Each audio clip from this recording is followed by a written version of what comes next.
Muy buenos días para todos ustedes, los hermanos y los amigos que siguen eh, estos pensamientos. Hoy vamos a continuar con la retrospectiva que estamos haciendo en torno a la nación de Israel desde sus comienzos y sus continuos desatinos, desobediencias, desaciertos, ¿sí? Inestable por completo y las actitudes que tuvo que tomar el Señor para llevar a cabo su obra. Leamos en Primera de Reyes 11, 31 al 33. Dice, y dijo a Jeroboam, toma para ti los 10 pedazos, porque así dijo Jehová Dios de Israel.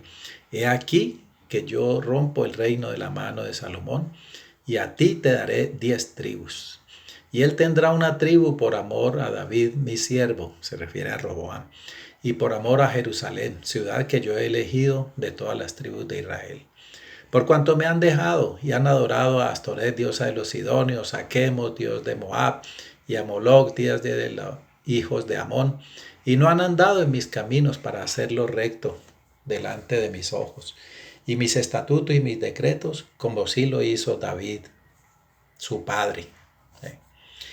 ¿Qué tenemos aquí en esta porción que hemos escuchado? ¿Sí?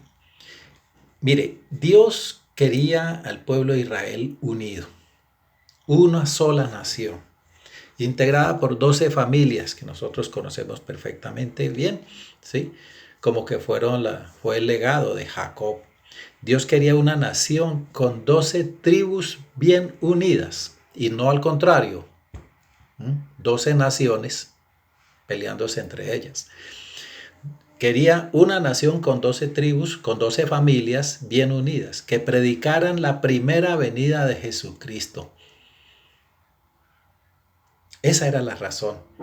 Por eso Dios los bendijo de tal manera, abundantemente los bendijo, para que sirvieran de atractivo a los demás pueblos invasores, a los pueblos que estaban alrededor de Canaán, ¿sí? Y que eran politeístas. Pero la nación, todas estas familias israelitas no hicieron nada de eso, sencillamente se fueron a mezclar con ellos. Y esto empezó desde el mismo Salomón. Salomón, a quien en la calle se tilda como el hombre más sabio del mundo en toda la historia, pues como que no lo era para tanto, ¿no? ¿Sí? Salomón había hecho lo contrario al mandato de Dios. Se dio en casamiento con una y con otra. 700 esposas, princesas de todos esos pueblos y 300 concubinas. ¿A qué hora ese señor trabajaría? Todo esto contribuyó a la perversidad de su corazón hasta que siguió inclusive a otros dioses. Desafió, desobedeció la orden divina. Eso lo dice para el versículo 10. Dios, por tanto, actuó y dispuso quitarle el reinado para dárselo a uno de sus siervos. Ni siquiera fue a su hijo. Los reinados tienen por objeto es que muere el rey y quien le sucede es un hijo de este. Pero aquí se lo dio a Jeroboam, ¿sí? Que era un oficial, ¿cierto? Era un militar de Salomón, muy astuto, muy aguerrido, muy hábil, ¿sí? Entonces, este señor conspiró para ser el sucesor. Se había refugiado en Egipto, donde lo tenía todo, pero regresó atraído por el deseo de ser el rey de Israel. Así que lo consiguió, porque ya Dios había decretado en su profecía, ¿cierto?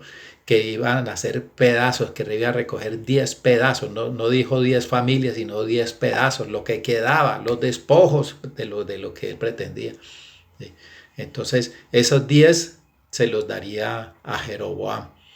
Y al hijo de Salomón, a Roboam, le dio solamente uno, que correspondía a la tribu de Judá, con capital en Jerusalén. ¿Sí? Roboam, hijo de Salomón, debió haber sido el sucesor de todo el reinado. ¿Sí? Recibirlo en una sola tribu, solamente la tribu de Judá. ¿Sí? Tenía 41 años. Fíjese que no era un niñito, no era un niñito, muchachito engañado. Entonces aquí viene el problema, ¿sí? Que nos lleva precisamente a nuestro tema, que es que la desobediencia proviniendo de la altanería, de la soberbia, del mal consejo, ¿sí? Hizo que fuera la base para la división, ¿sí? Y el fracaso del programa, ¿sí? Entonces, dice por ahí en el versículo 22 de Primera de Reyes 14, dice, pero los hechos de Roboam fueron malos a los ojos del Señor y le irritaron más que todos los pecados que cometieron sus antepasados. Versículo 23, pues también ellos construyeron santuarios en lugares altos y levantaron piedras y tronos sagrados en todas las colinas altas y debajo de todo árbol frondoso. También los hombres del país practicaban la prostitución como un culto y se cometían todas las infamias practicadas por las naciones paganas que el Señor había arrojado a la presencia de los israelitas. ¿Quién va a creer esto? Pero está escrito en la palabra. ¿Cómo es posible que un hijo, un nieto de David ande en todas estas cosas? El caso es que lo anduvo, ¿sí? Entonces, ¿qué es lo que ocurrió con Roboam? Cuando él toma el reinado de Judá, ¿sí? Él endureció las políticas. Inmediatamente cargó con más impuestos, azotó a más gente, les endureció todas las normas, ¿sí? Necesitaba dinero, necesitaba cómo financiar las continuas guerras en las que él se mantenía con las 10 tribus, o mejor 10 naciones ya al norte, ¿sí? que estaba comandando Jeroboam. Entonces, ante las continuas tensiones y problemas económicos por las continuas guerras, con altanería, ¿sí? Y aconsejado por el equipo de jóvenes, endurecieron más las normas sobre el pueblo, abandonando el consejo de los ancianos. Mire, se dejó llevar por el consejo de unos muchachos, ¿sí? Olvidando el consejo de las personas expertas, ¿sí? De los veteranos, de los que ya habían vivido la vida y sabían cómo van a ser las reacciones. No, escogió el mal consejo para oprimir más al pueblo, para sacarlo, para desangrarlo a base de impuestos. El pueblo y sus dirigentes entonces tomaron las 12 tribus como base para dividir, ¿sí? La desobediencia entonces provocó la fragmentación, ¿cierto? Entonces ya no era un solo pueblo, ¿sí? 10 reinos al norte de Israel con capital en Siquem, Samaria, y solo un reino, el de Judá, con capital en Jerusalén. La división estaba en marcha y ya vimos por ahí en una charla anterior que como la división, cada vez que se dividen las unidades, ¿cierto? ¿Sí? Se tiene el fracaso, ¿sí? Los pueblos entre ellos mismos, entre hermanos, se enemistaron y se pelearon, ¿sí? Hay alguien detrás de todas esas divisiones, ¿sí? Hoy pasa también lo mismo, ¿sí? El diablo ha impactado más, póngale cuidado a esto, el diablo ha impactado más que los portadores de la palabra. Estas 10 familias, estas 12 familias, estaban era para servir, ¿cierto? De atractivo a los demás pueblos, para anunciar la venida, la primer venida de Jesucristo. Pues no se fueron por allí, sino que fue todo lo contrario. Se dividieron, se enemistaron, se pelearon. Mire, la desobediencia produjo separación, desunión, y el propósito de Dios de que a través de la unidad se iba a impactar a los demás pueblos quedaba arruinado. El hombre, ¿sí?, echó por tierra el propósito que tenía el Señor, ¿sí? Mire, hoy en día tenemos como, para concluir, de que el diablo encontró la manera de dividir a la gente, porque sabe que a partir de esas divisiones venía el fracaso de este, ¿sí? Entonces ha dividido las naciones, dividió las iglesias, dividió las familias. Son más las parejas que se separan, que se divorcian, que las que se unen. Hay discriminación por todo lado, desigualdad social, pleitos por aquí, pleitos por allá. El diablo aprendió que la clave está en hacernos desobedecer a lo que Dios ha dicho. Esa es la conclusión. El diablo aprendió que la clave de su éxito está en hacernos desobedecer a lo que Dios ha dicho. Pues dice Proverbios 9:10, que lo conocemos todos: el principio de la sabiduría es el respeto, es el temor a Jehová. Si hay presencia de ese temor, de ese respeto, la unidad entre Dios y el hombre se impondría. Si no existe esto, ¿cierto? Si no hay esa unidad, es porque la desobediencia del hombre está latente, ¿sí?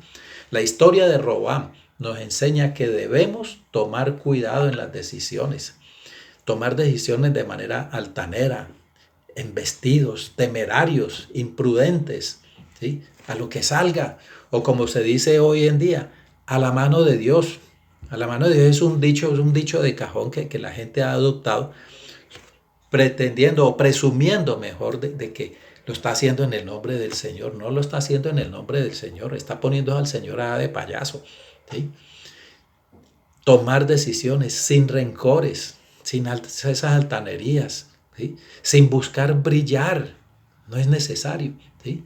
Ser parte en últimas de una unidad, aportadores para esa unidad, que haya armonía en la relación Dios-hombre y la relación hombre-hombre, ¿sí? Que tengamos buenas relaciones entre todos. Eso, a eso que nos fuimos llamados, ¿sí? Y la iglesia donde hace parte usted, ¿sí? Y yo, ¿sí? Somos los llamados a tomar esa bandera que dejaron tirada los israelitas. El pueblo hebreo fue bendecido, le dio el Señor de todo para que fuera a impactar a los demás pueblos, y no lo hizo, hizo todo lo contrario. Cuando llegó Pablo, ¿sí? Vino a montar, a estructurar la iglesia donde estamos usted y yo, ¿sí? Y vino a estructurar esa iglesia es para tomar esa bandera de la predicación de la palabra, anunciando ya no la primera venida, sino la segunda venida del Señor Jesucristo. Amén. Que eso quede claro, que nosotros, la iglesia, somos portadores de esa bandera, ¿sí? Que Israel nunca quiso adoptar para pregonar la palabra. El Señor los bendiga a todos, hermanos.